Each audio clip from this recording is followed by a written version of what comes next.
وَأَقِيمُوا الصَّلَاةَ وَآتُوا الزَّكَاةَ وَأَطِیعُوا الرَّسُولَ لَعَلَّکُمْ تُرْحَمُونَ۔ یہ بہت بڑے عظیم الشان 3 کام بتائے۔ خلافت کے بعد کیا کرنا ہے آپ کو؟ خلافت کے بعد آپ کی ذمہ داریاں کیا ہیں؟ اقتدار پر آنے کے بعد ذمہ داریاں میں سے پہلی ذمہ داری ہے اقیم الصلاۃ، نماز قائم کرانا۔ نماز قائم کرنا بھی کرانا بھی، یعنی خود بھی نماز پڑھنا اور دوسروں کو نماز پڑھانا بھی، یہ خلافت کی ذمہ داری ہے۔ اور کیا ہے؟ زکوٰۃ کا ادا کرنا۔ یاد رکھیے گا یہ 2 چیزیں، نماز زکوٰۃ، نماز زکوٰۃ قرآن میں جا بجا ایک ساتھ آتے ہیں یہ دونوں۔ اقیم الصلاۃ وآتوا الزکاۃ، یقیمون الصلاۃ ویؤتون الزکاۃ۔ بس ہم تو سادہ سا ترجمہ کر کے گزر جاتے ہیں، نماز قائم کرو زکوٰۃ ادا کرو، زکوٰۃ نماز قائم کرتے ہیں زکوٰۃ ادا کرتے ہیں۔ میرے عزیز صرف اتنی سی بات نہیں، اس کے پیچھے معنوں کا ایک سمندر ہے پیچھے۔ میں آپ کو اس طرح سے سمجھاؤں گا کہ یہ 2 عبادات کتنی اہم ہیں، کیوں، اور ان کا جا بجا حکم کیوں ہوتا ہے، اور خلافت کے بعد سب سے پہلے کام اقامت صلاۃ اور زکوٰۃ کی پابندی یہ کیوں ہے۔ اب ذہن نشین فرمائیں، تصور یہ کرو کہ ایک شخص بیمار، اور وہ بیمار اس طرح کا ہو کہ آخری لمحات میں پہنچ چکا ہو، ڈاکٹروں نے لا علاج قرار دیا، اس کو لا علاج قرار دیا، اب موت ہی موت ہے، کوئی دوا ثابت نہیں ہوئی۔ تو اب ہم کیا کریں؟ ایک ہسپتال کسی نے بتایا، پہلا کام تھا اس ہسپتال میں داخل ہونا، ٹھیک ہے، دوسرا کام تھا وہاں جا کے 2 دوائیاں استعمال کرنا، داخل بھی ہو گیا، 2 دوائیاں بھی استعمال کر لی، تو اس کے بعد اسے شفا مل گئی۔ تو اس ہسپتال کا بھی چرچا ہو جائے گا، ڈاکٹر اور حکیم کا بھی چرچا ہو جائے گا، سب کہیں گے واہ جی واہ ماشاءاللہ، جو آدمی مرنے کے قریب تھا وہ کیا ہو گیا؟ کھڑا ہو گیا، درست ہو گیا۔ بالکل اسی طرح سے انسان کی مثال یہ سمجھیے گا، یہ سر سے لے کر پیر تک، جب ایمان اس کے اندر نہیں ہے، یہ سب سر سے لے کر پیر تک یہ بیمار ہے، اور اتنا شدید ترین بیمار ہے یہ روحانی بیمار، اتنا بیمار ہے جیسے کینسر کا مریض ہے، سر سے لے کر پیر تک اس کے اندر مرض پھیلا ہوا ہے، کینسر نے جڑیں پکڑی ہوئی ہیں۔ اسی طرح سے یہ آدمی روحانی اتنا مریض ہے، اس کا دماغ بھی بیمار، کیوں؟ غلط سوچ رہا ہے، دماغ میں کفر ہے تو دماغ کیا ہوا؟ بیمار۔ آنکھ غلط دیکھ رہی ہے، بیمار ہے۔ کان غلط سن رہا ہے، کان بیمار ہے۔ زبان غلط بول رہی ہے، بیمار ہے۔ ہاتھ پاؤں غلط اور گناہ کر رہے ہیں تو ہاتھ پاؤں بھی کیا ہے؟ بیمار ہے۔ گویا کہ سارے کے سارے اعضاء اس کے بیمار پڑے ہوئے۔ اب اس کو کیا کرنا ہے؟ اسپتال میں داخل ہونا۔ پہلا کام اسلام کے اندر داخل ہونا ہے۔ یہ اسلام کے اندر داخلہ، یہ سمجھ لیں کہ اسپتال میں آ گیا، اسلام کی چھتری میں آ گیا۔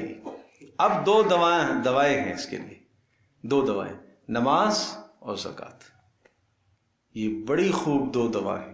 کیوں؟ اس لیے کہ یہ جتنے بھی اس کے اندر گناہ پائے جا رہے ہیں، کفر کے بعد اور کفر کے سمیت جتنے بھی گناہ ہیں، ان تمام کے تمام گناہوں کا سبب 2 چیزیں ہیں۔ یہ سارے گناہ کیوں کر رہا ہے انسان؟ 2 وجہ سے۔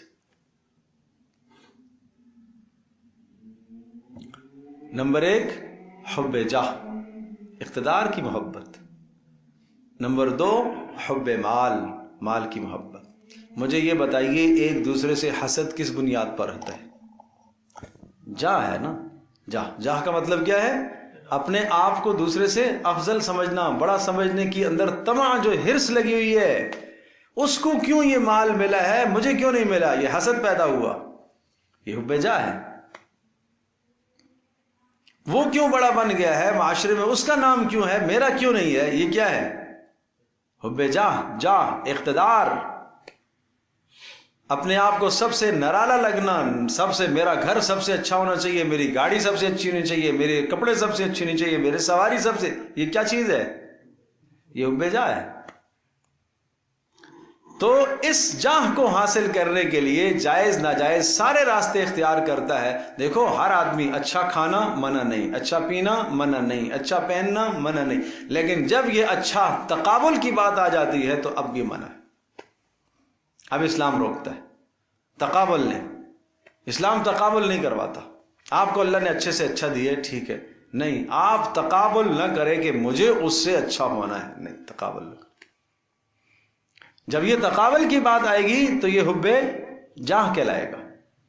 اور پھر اس کے لیے جب حلال اور حرام کی تمیز کیے بغیر مال حاصل کرے گا تو یہ حب مال ہے. اور آپ جانتے ہو رسول اللہ صلی اللہ تعالی وسلم نے فرمایا کہ یوں سمجھو دو بھوکے بھیڑیے بکریوں کے ریوڑ میں چھوڑ دیے جائیں تو وہ اتنی تباہی نہیں مچاتے بکریوں کے ریوڑ میں جتنا کہ اقتدار یعنی حب جاہ اور مال کی محبت انسان کے ایمان میں فساد مچاتے ہیں. بات سمجھے بھائی؟ بھیڑیے کی خوبی ہے، برائی ہے اس کی گندی خصلت ہے چیر پھاڑنا، یہ اس کا کام ہے. ممکن ہے ایک بکری سے اس کا پیٹ بھر جائے، یقیناً بھر جائے گا، لیکن اگر بکریوں کے ریوڑ میں آپ اسے چھوڑیں گے تو اس کا کام ہے اس وقت تک وہ چین سے نہیں بیٹھے گا جب تک سب کو ختم نہ کر پھاڑنا. یہی حال یہاں پر بھی. جس شخص کے اندر حب مال ہوتا ہے، بھیڑیے کے اندر ہرس ہے. شیر میں یہ چیز نہیں ہے، ایک اپنا شکار پورا کرے گا پیٹ بھر گیا، اب قریب سے اس کے جانور گزرے گا وہ نہیں پوچھتا اسے، ہرس نہیں ہے اس میں. لیکن اس میں ہرس ہے، خونخوار درندہ ہے، ہرس ہے اس میں.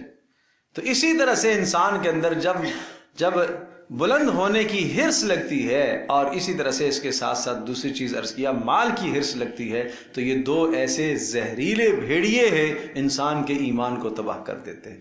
تو بتاؤ ان دونوں زہریلے بھیڑیوں کا علاج یا ان دونوں زہریلی بیماریوں کا علاج وہ نماز اور زکوٰۃ سے ہوتا ہے. بات سمجھے بھائی؟ کیسے؟ نماز سے حب جاہ کا علاج ہے اور زکوٰۃ سے حب مال کا علاج ہے. اس لیے قرآن جا بجا نے ذکر کرتا ہے. اللہ کرے یہ سمجھ میں آ گیا ہو آپ لوگوں کو کہ جا بجا کیوں زکوٰۃ نماز، زکوٰۃ نماز، نماز زکوٰۃ یہ کیوں ایک ساتھ آتے ہیں. اس لیے کہ بہت بڑی امراض ہیں. اگر جس آدمی کے اندر جاہ کی محبت ہو نا، حب جاہ ہو، غصہ آتا ہو، تکبر ہو، دوسروں کو ذلیل سمجھتا ہو، حقیر سمجھتا ہو، اس کو نماز پر محنت کرنی چاہیے. اس کی نماز کمزور ہے، اس کی نماز کمزور ہے. اس لیے کہ نماز میں جھکاؤ ہے، جھکنا ہے اللہ کے سامنے. یہ جھکنا آپ کو سکھائے گا تواضع. اس جھکنے سے تواضع آئے گی. اور جس آدمی کو جس کے اندر بخل ہو، حرص ہو، مال کی طمع حد درجے کی ہو، اس کو خرچ کرنا چاہیے، خرچ کرنا چاہیے. خرچ کرنے کا مزاج بناؤ. اس کے لیے ضروری نہیں ہے کہ زکوٰۃ ہی ہوگی تو تب دیں گے، نہیں پچھلے سال خرچ کیا تھا نا، ابھی تو سال پورا تو نہیں ہوا ہے، روزانہ صدقہ کرو، روزانہ صدقہ کرو.